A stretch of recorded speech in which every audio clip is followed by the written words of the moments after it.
ఇక కుంభరాశి అండి చివరగా. ఎందుకంటే మీనరాశి చెప్పుకున్నాం జన్మస్థానంలో ఇదివరకు, కుంభరాశి మనం చివరగా చెప్పుకుంటున్నాం. ఇక 11వ వీళ్ళకి 2వ స్థానంలో గోచరిస్తుంది ఈ శని. అంటే వీళ్ళకు బరువుని తీసి పక్కకు పెట్టినట్టుగా ఉంటుంది ఒక్కసారిగా. అంటే ఇప్పటివరకు 1000 ఏనుగుల బలం మీద పడినట్టు ఉంటుంది. ఎందుకంటే ఏళ్ళనాటి శని ప్రభావం ఎలా ఉంటుందంటే మనిషిని అనేక రకాలుగా ఇబ్బంది పెడుతూ ఉంటాడు ఆయన. అంటే కర్మాన్ని విముక్తి చెంది బయటపడేయాలి, మళ్ళీ వాడికి ఒక మంచిదైనటువంటి మార్గాన్ని సూచించాలి, ఆయన నువ్వు ఈ విధంగా మంచి మార్గంలోకి వెళ్ళు అని ఆయన చూపిస్తుంటాడు.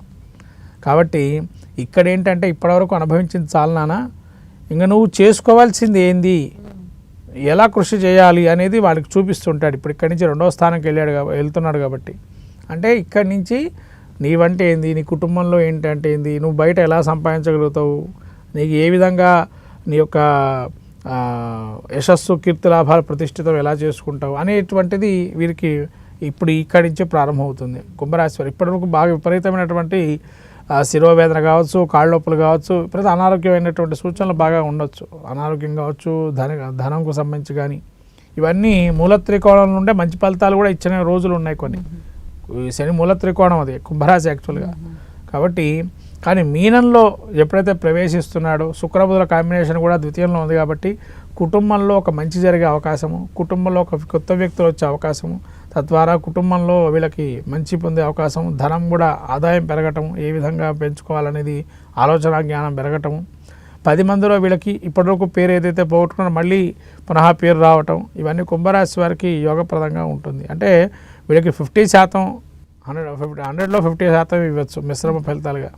కాబట్టి కుంభరాశి వారికి కూడా యోగప్రదంగా ఉంటుంది 50% వరకే.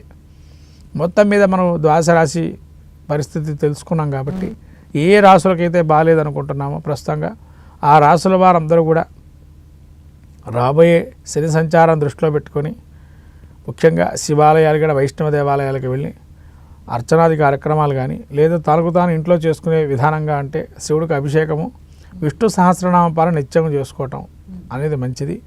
శుభ ఫలితాలు ఇచ్చే గ్రహాలకు ఏదైతే శుభరాశులుగా ఉన్నటువంటి వారికి ఇంకా మెండైన ఫలితాలు కలగాలన్నా విష్ణు సహస్రనామ పారాయణ చేసుకోవడం కూడా వాళ్ళకి మంచిది. విష్ణు సహస్రనామ పారాయణం ఎందుకు అనంటే ఇక్కడ శని ప్రసన్నమయ్యేది ఒక్క విష్ణుమూర్తి అనుగ్రహంతోనే. కాబట్టి ఇక్కడ మనం చూడాల్సిన విషయం కూడా శని అష్టోత్తరంలో మనకు విష్ణుప్రియాయ నమః అని ఉంటుంది. అంటే విష్ణుమూర్తికి చాలా ప్రియత్వంగా ఉంటాడు. అందుకని విష్ణు భక్తుల జోలికి తొందరగా పోడు శనేశ్వరుడు. కాబట్టి శని అనుగ్రహం కలగాలంటే మనకు విష్ణుమూర్తిని, అట్లానే శివుడు కాలానికి అతీతుడు. శివరాత్రి రోజు ప్రత్యేకంగా చేయవలసిన ఏమైనా ఉన్నాయి గురుగారు? అంటే ఇక మాస శివరాత్రులు వచ్చినప్పుడు ఏం చేయాలంటే శివుడికి అభిషేకం చేసుకోవచ్చు, శని పాశుపతం చేయొచ్చు, అఘోర పాశుపత హోమాలు చేయొచ్చు, అఘోర పాశుపతంగా పారాయణం చేసుకోవచ్చు, భస్మంతో అభిషేకం చేయొచ్చు. ఇవన్నీ శని ప్రీతిగా కూడా చేయొచ్చు, శని యొక్క అనుగ్రహాన్ని పొందటానికి. కానీ ఇవన్నీ కూడా మనకు రాబోయేటువంటి ఈ గ్రహ మార్పులు, యోగానికి కొన్ని అవయోగాలు 2 ఉన్నాయి. అవన్నీ కూడా మనం ద్వాదశరాశులకు ఈ విధంగా చెప్పబడింది. శక్తి ఉన్నవాళ్ళు శుభ్రంగా హాయిగా నవగ్రహ హోమం చేసుకోవటం మంచిది. శక్తి లేని కనీసంగా ఆ ప్రదక్షిణాలు కానీ లేదైనా విష్ణు సహస్రం పారాయణం చేసుకోవటం కానీ లేదా దేవాలయ క్షేత్ర దర్శనం చేసుకోవటం కానీ చేయటం మంచిది.